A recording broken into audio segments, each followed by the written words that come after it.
So my name is Brian Clarke. I'm an associate producer with Trion, and I'm going to talk to you a bit about ArcheAge, which is super awesome. I've enjoyed doing it a lot because we have been doing it a lot.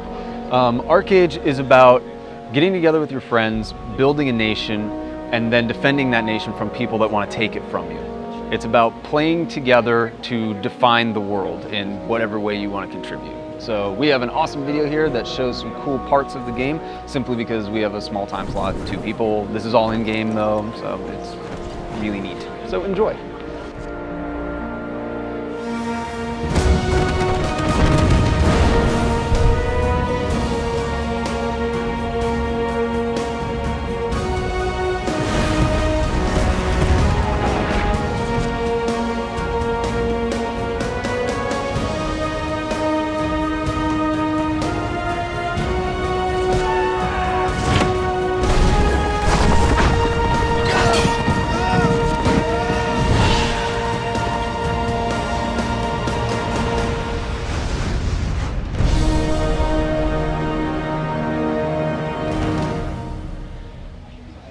$3,000th time, still awesome.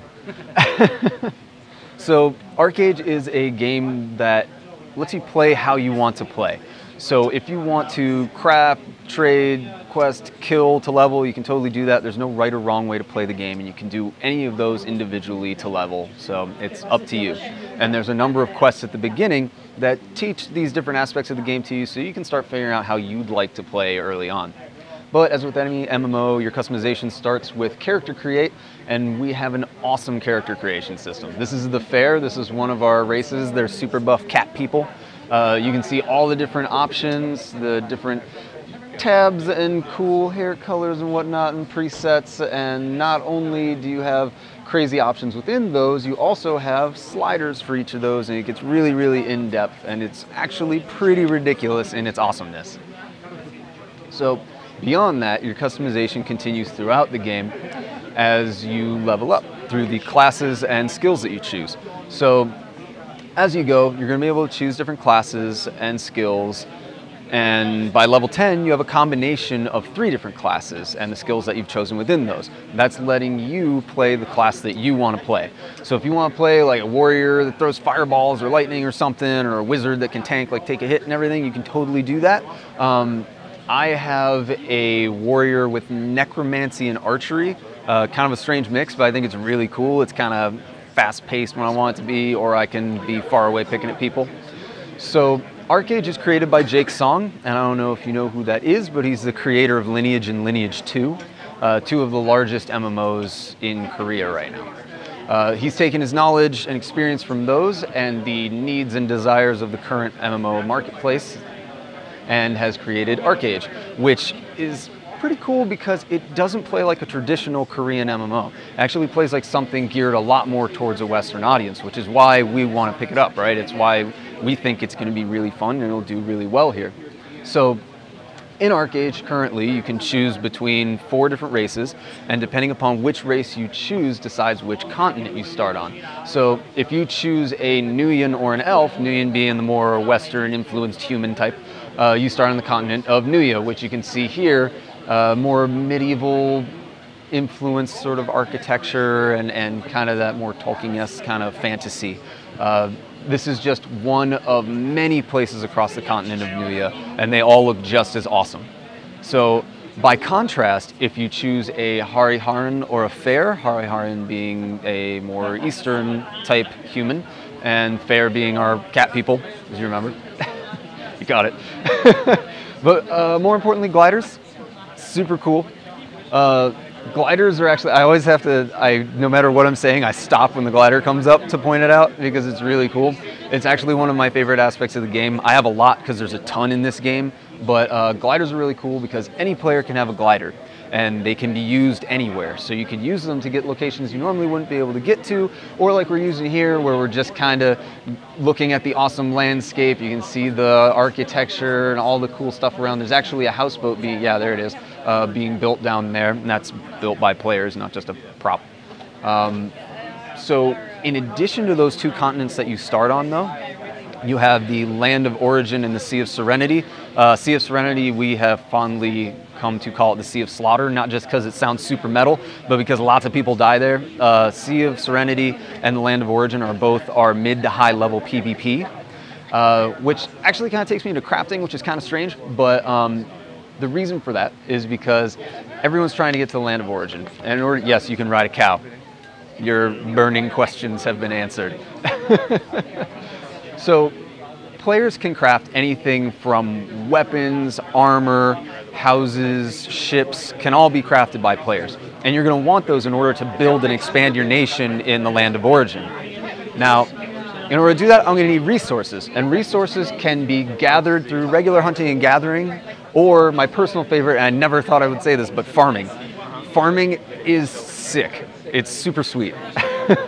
So things like, if you look outside here, I actually have trees and plants that I've planted, and I've taken care of them to maturity.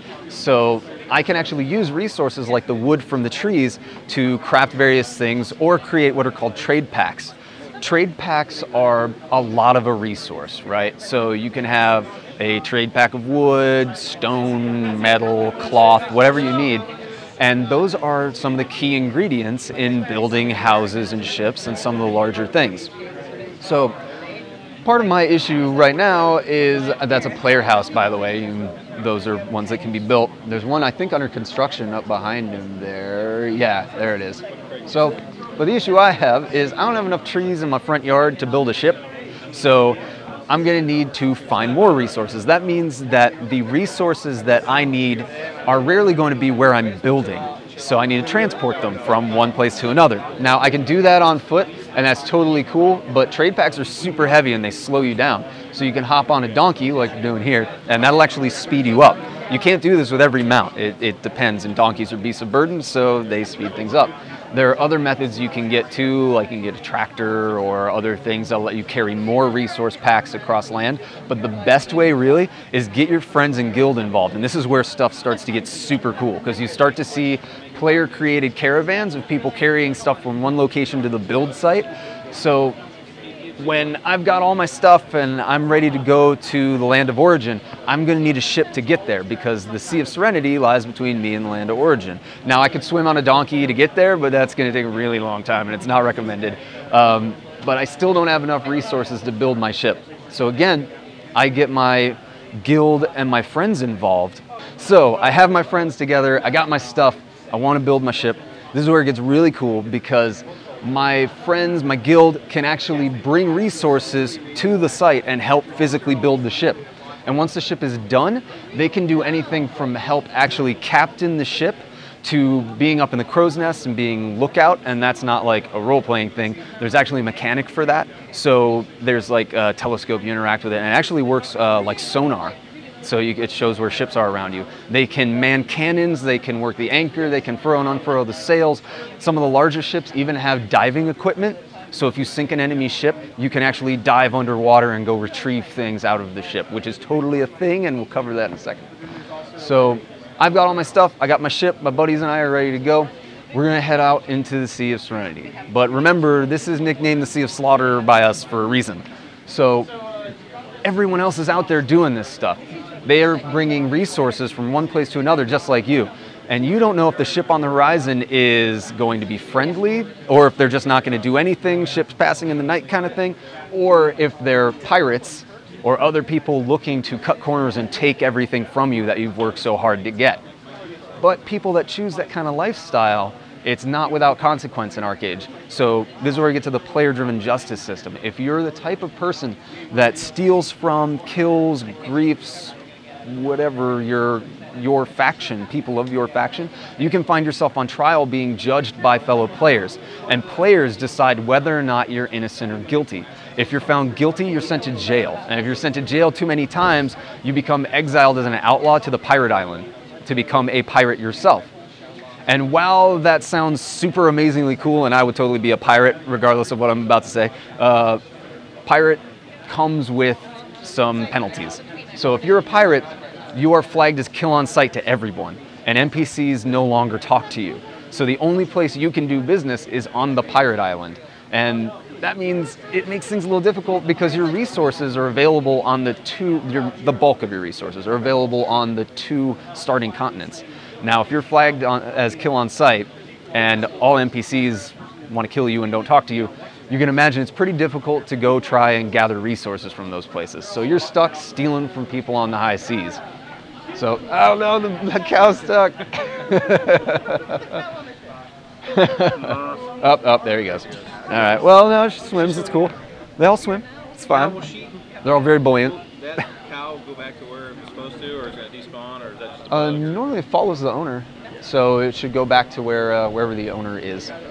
Was that your cow, though? Is it follow? Okay, then it probably tried to get back to the other ship. Good luck. But yeah, exactly, right? Even though you can swim, cow, you're in trouble. So it's all of these things piled on top of each other. The crazy in-depth crafting system, being able to become a pirate, the conflict over open land and sea. It's all of these things together that really make ArcheAge a game driven by players. If players define what this is. And I've been very fortunate to play it on the internal servers at work. I've only played when there are like 3 other people on, and I still have an amazingly awesome time, which shows that the base system that people play with is rock solid. It's a lot of fun, and then you get into the sandboxy stuff like this, and it becomes infinitely mind-blowing. It's really, really cool. I don't know. See that over there? It looked like there was something under the water to your right. Could be a crashed one somewhere. Oh, there's the cow. See, it's still out there. But, oh, there's some rock peeking up. So that's the end of my spiel. Any questions you have, I'm more than happy to answer.